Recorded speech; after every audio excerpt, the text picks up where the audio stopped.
Hai co-friends, sebuah benda tingginya 2 cm dapat kita tulis sebagai H, kemudian diletakkan dengan jarak S 30 cm di depan cermin cekung.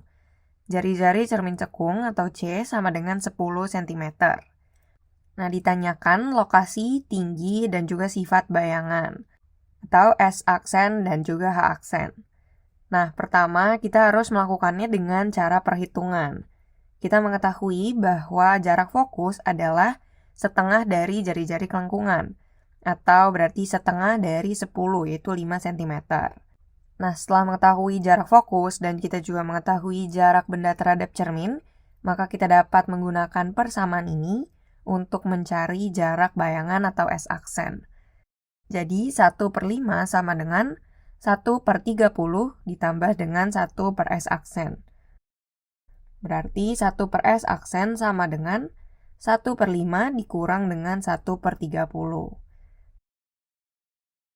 1/S aksen sama dengan, kita samakan penyebutnya menjadi 30, berarti 6 dikurang dengan 1. 1/S aksen sama dengan 5/30, maka S aksen sama dengan 30 bagi 5, yaitu 6 cm.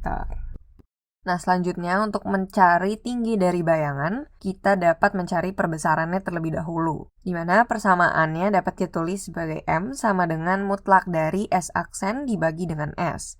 Berarti sama dengan mutlak dari 6 dibagi dengan 30, yaitu sama dengan 1/5. Nah, selanjutnya kita dapat langsung mencari tinggi bayangan. H aksen sama dengan M atau perbesaran dikali dengan H tinggi semula.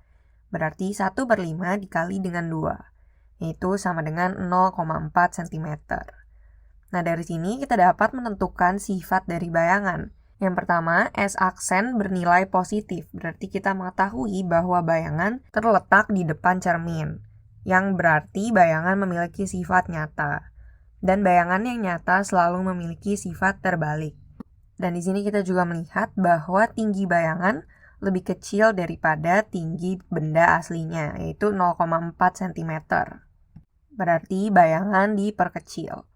Jadi sifat dari bayangan ini adalah nyata terbalik diperkecil.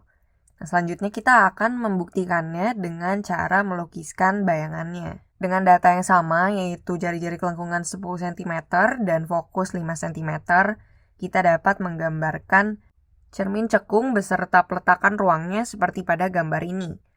Nah, kita mengetahui bahwa benda diletakkan 30 cm dari cermin, atau dapat dikatakan di ruang 3. Nah, sebenarnya dengan dalil S-Batch, kita dapat langsung mengetahui bayangan akan jatuh di ruang keberapa.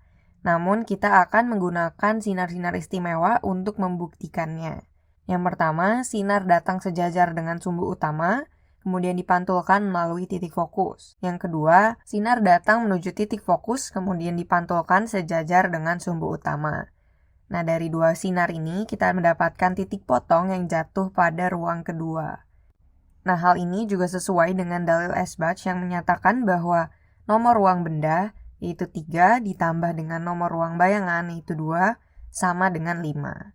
Nah, dalil ini juga menyatakan jika nomor ruang bayangan lebih kecil dari nomor ruang benda, yang dalam kasus ini adalah 2 lebih kecil daripada 3, berarti bayangan diperkecil.